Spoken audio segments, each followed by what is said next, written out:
Now, we will address doubting the ability to be a pilot. This particular stressor deserves a two-part disclaimer. First, this segment may not apply if you come from an aviation-oriented family, since flying is something that you are familiar with and may have been encouraged to do from an early age, although not a guarantee. Secondly, I am not implying that pilots are wimps in nature. That is not what I mean. This has to do with a deep-rooted belief of what non-flyers think about flying and pilots. The overwhelming majority of non-flyers will tell you that they don't want or they don't like to fly. However, the real reason is they are convinced they don't have what it takes to be a pilot.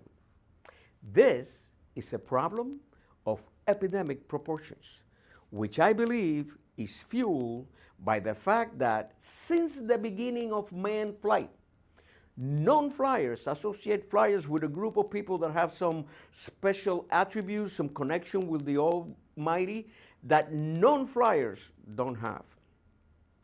But nothing could be further from the truth, because you must know that the only attribute required to be a pilot is to have a burning desire to be a pilot. However, since pilots at some time were non-flyers also, we might have entertained the same thoughts they have. This could have been our first self-doubt moment about being a pilot. Believe me, and I'm really going out on a limb here, the first time we thought, I want to be a pilot, most likely our second thought was, well, maybe I'm not cut out for that. Consequently, I really believe that that was our second self-doubt moment. And what made it worse?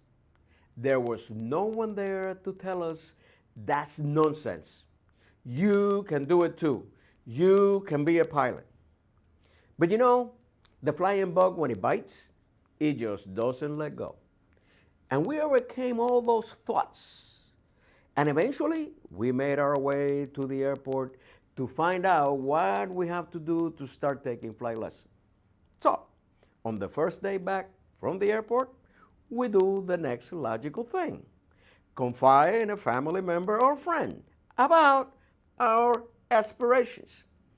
And usually, it goes something like this.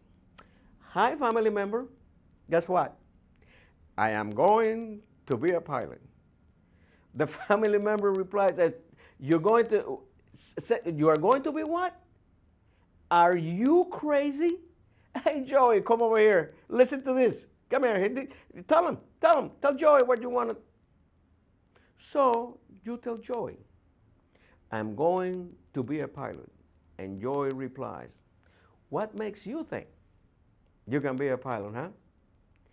This is probably the first reinforcement of our self-doubt to be a pilot. I bet anything you never doubted you could drive a car or pass the driving test. You probably were not that concerned about it either.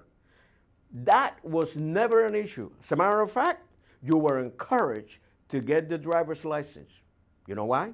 Well, everybody drives, even Uncle Joey, and he's 90 and limps. But you know what, folks? The desire to fly is even stronger than all that negative stuff. So finally, you start taking flying lessons. And now, a new chapter of doubting your ability to be a pilot begins in the form of a competition with your flight instructor.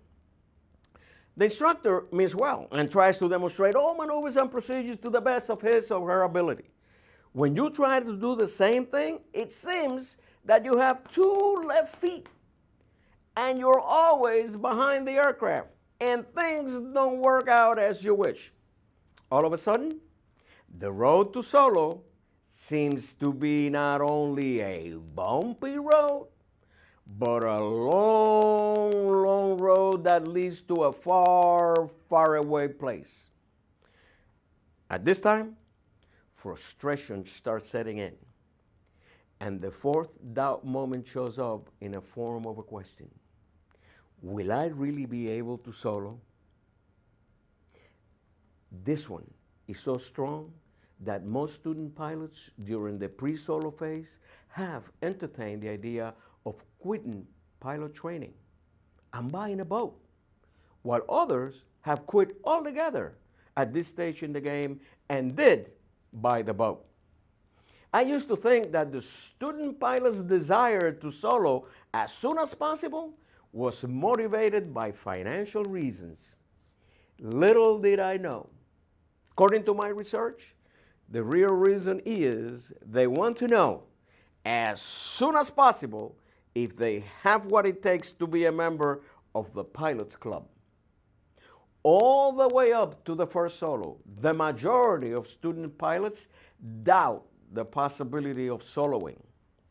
You can take this one to the bank. So finally, you solo. You piloted an aircraft by yourself, and even though the aircraft is not hurt, the runway is not hurt, and you are not hurt, guess what? You're not going to be called a pilot. You're still called a student. And this student thing will go on for as long as you're training for a certificate or rating. I think we have been called students for too long. This is big-time self-doubt reinforcement. In my book, if you flew an aircraft by yourself, you're a pilot. You are a pilot. Don't take me wrong. I've been in the aviation business for about 50 years, and I consider myself a student because we're always learning something. But above everything else, I am a pilot first and foremost. I started a campaign 5 years ago to address this issue. I strongly believe that student pilots, after their first solo, should be called pilot in training or PIT, or anything that resembles the fact that they're pilots. The good news is I have seen some changes in that regard.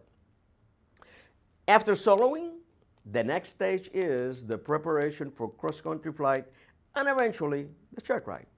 Then you start paying close attention to all the war stories about how examiners failed pilots during the check ride and how you will be coming up to the chopping block.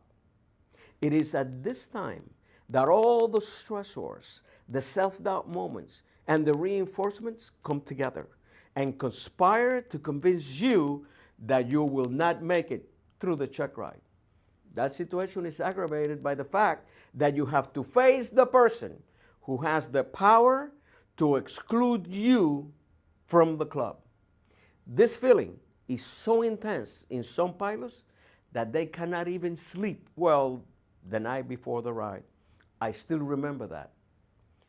The irony is that whether you pass or fail, this will go on every time you take a check ride. Why? Because regardless of how many certificates or ratings we hold, the majority of pilots are not thoroughly convinced that we belong in the club. In order to restrain or eliminate that feeling, you will have to undo all that negative programming and convince yourself that you are a full-fledged pilot well before your first check ride. Let me ask you a question. In your opinion, who do you think is the best pilot in the world? I'll give you a second to think about it. But I'll tell you though, if your name didn't pop up first, you're behind the eight ball. How many times you have been told how good of a pilot you are? How many times? Or perhaps never. Then you have to tell yourself every chance you get. If you're a boy, when you're shaving in the morning and you see yourself in the mirror, you say, "Hey, Chucky baby, you're the best pilot I know." And if you're a girl, you know, when you're doing the thing with the eyelashes and the eyebrows, you know, you got to say, "Amelia, baby, you're the best pilot I know." Having said that, I must warn you, be careful. Because there is a very thin line between self-confidence and being cocky.